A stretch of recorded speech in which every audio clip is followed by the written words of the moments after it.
everyone, and welcome back to another episode of Tea Time Tuesday. I'm Rashan Gidwani, the presenter for Pitch Media, and today we're going to be discussing 6 ways on how millennials can begin their financial journey. Joining me is Vince Coe, a relationship manager here at Phillip Capital, who's going to be telling us more. Hi, Vince. Rashan. Nice to see you again. Yeah. Thanks for having me on the show and the kind words. Yeah. Yeah. So you're probably wondering what is a millennial, right? It's a term that's being used quite often. Yeah. So millennials are defined as those aged between 26 to 41 in year 2022. Yeah, this year. Yeah. So if I may, how old are you this year? I turned 31 in June. Right. So you are within age range. You are millennial. Fantastic. How am I? I'm not sure. Why don't you tell me? 32. So we're both millennials. Yeah. We're the perfect people to be discussing this. Fantastic. Millennials. Yeah. Okay, so let's dive right in. As a millennial, what's the first thing I should do to begin my financial journey? Please enlighten me. Right. So as millennials, right, we should have a rainy day fund to protect ourselves, our downside. Right. Life is always not so smooth sailing, right? So in case of this rainy day, you can tap into this fund. So how much should you set aside? Let's say if I'm earning a take-home salary of $4,000, I should set aside 20% of the $4,000, which is $800, into this rainy day fund every month.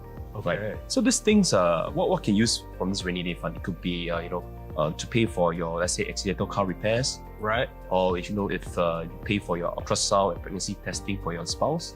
Or it could be dipping into this, for your aged parents' medical treatments and expenses. Right. Okay. Yeah. So all these things you tap into when you need it in the rainy day fund.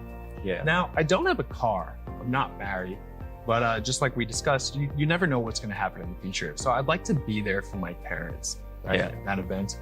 Now, what else should I take note of, Vince? As a millennial, you have many milestones to achieve, right? Over the course of your life.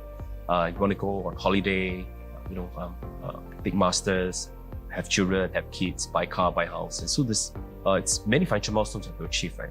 So for example, let's say holiday, right? Where would you like to go, Roshan? Now, let's say to go on holiday. Miami. Yeah. That's an awesome destination. Sounds like fun. Yeah, sounds expensive as well, right? It does. Yeah. So maybe that could cost around 8,000 to 10,000. Yeah. For a round trip to Miami. Yeah. On the beach. Yeah. So I want to take masters in 2 years' time in economics. So that costs around 30,000 to 40,000. Okay. Right. Down the road, if I have a house and children, that could cost around 300,000 to prepare for them, right? So if we have so many milestones to achieve, it is easier if you were to invest your money and grow it rather than just saving your portion of income every month. I see. Yeah. So we have to invest to make the journey easier. Okay, so plan for a holiday, that kind of thing. I've always been approached to buy insurance, and I've always heard that buy younger, buy in the ripe of your youth. Yes. But I'm not too sure, how I get started and what I need it for. Can you tell us more? Insurance is the umbrella that protects you in the rainy day, right? When things are going bad, it will protect you. Okay. So for example, as a millennial, generally we are in the thing of health. Yeah. Right. And we do not have much medical conditions as we are older. Right. So therefore, we can be fully insured by an insurance company. Okay, without exclusions or loading of premiums. As a millennial, the first piece of insurance you buy is actually a hospitalization plan. I see. Okay. So because you pay a very small amount of premium and you're covered, up to 2 million. It's first piece of insurance in the puzzle you should get. Right. As you progress along your life, when you have kids and wife and house, we have many financial liabilities. And therefore, it's important for us to add insurance such as life coverage, death coverage, critical illness coverage, so that when we have all these plans in place, if in the event we're not around, or we are disabled or sick, we get this payout, lump sum payout, to ensure our family can go on, carry on, right? We can clear off the housing loan for the house. We can, ensure that our children, the education plan we have for the children stays on course. Okay. Yeah, so these are very important things that we should consider, as we progress, into setting up a family. Yeah. Right. Okay. So say all these things don't work out. The insurance doesn't pay for some reason. The investment isn't guaranteed. Yeah. Right. The rainy day fund, it was too rainy. It's all gone. Okay. Right? All the money's gone. What else should millennials do to protect themselves? Right. So I have this special fund called the Bad Day Fund. So I get my clients to allocate a bad day fund. Right. So maybe 10% of your salary, 5%. Okay. Yeah. So This bad day fund is for you to tap into when you encounter a bad day. So, Roshan, what do you like to do on a bad day, for example? Generally, I like to think I have a lot of good days. Yeah. But on a bad day, go to the beach, go cycling, Cycling, yeah. get a drink, Yeah. something like that. Okay, that sounds good to recharge, yeah? Yeah. I like that word. Recharge. Revitalize, yeah. Boom. Yeah. So, bad day fun is for you to recharge, revitalize yourself, buy an ice cream. Ice cream always makes people happy, right? Yeah, absolutely. Right. For ladies, you want to do your nails, do your hair, look good, feel good, yeah. Get back up when you're down. Yeah. So it's all these things that help you to lift yourself up when you're down.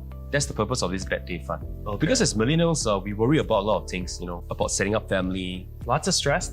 Raising kids. Right. Future-proofing our careers, whether our careers, will be viable in the future. Right. A lot of this stress adds up, so it creates all this mental stress in your body. Yeah. So this bad day fund allows you to release all the stress. Yeah. I see. Yeah. So as I try to revitalize myself, recharge myself, I walk along Orchard Road and there's so many sales happening. Yeah. You want to walk into Boss almost and buy $1,000 suit, but how do we protect ourselves from unnecessary spending? I think it's good to curb unnecessary spending. Yeah. Because nowadays we have Lazada, Shopee, and all the 11, 22, 33, 88 just passed, right? So you're saying avoid unnecessary spending? Yeah. Try. So the thing is, you ask yourself whether you really need the item, right? Right. When you're cutting out, do I really need the item? Yeah. Is there a cheaper alternatives? Yeah. An LV wallet and a normal wallet, both the purpose is to carry money and cards in the wallet, right? Right. Yeah. So you're saying stick to the purpose. Yes. The pleasure. Yeah. Granted, LV wallet gives you a sense of pride and satisfaction. Yeah, but it's fleeting. Choice is up to you. But always ask yourself, do I really need the item? Right. So that will save you a lot of unnecessary spending. Yeah. As well. And you save more money, you use it for other purposes. Okay. You can go to Miami. Yeah, save it for Miami. Yeah. That's so good. Okay. Yeah. So I think we've pretty much covered most things. Do you have any final words of advice, Vince? Yes. So I think one last advice I'd like to share is that, compounding returns. I've heard a lot about this. Yeah. So it's the eighth wonder of the world. It's the secret. Yes. Compounding returns is it's a slow, a patient way, for you to grow your nest egg over many years, right? So for example, you invested 10,000 in year zero at a return of about 5% per annum. This amount will snowball into about 26,000 thereabouts in year 12. Yeah. So you need time and patience. Yeah. And as millennials, we have a longer investment horizon as compared to previous generations. Correct. So we can ride out more market volatility and cycle, right? Okay. So the key is to be patient and to have conviction in your investment portfolio. Okay. Yeah. So that's the last tip I like to share with the millennials. Yeah. Okay. Yeah. Patience. So let's just recap quickly. You mentioned having a rainy day fund. Yeah. Okay.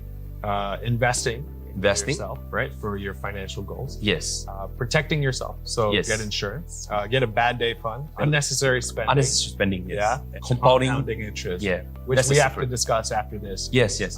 Let me show you the secret. Okay. Yeah. Let's go. Thank you so much, Vince. Right. Cheers. To millennials.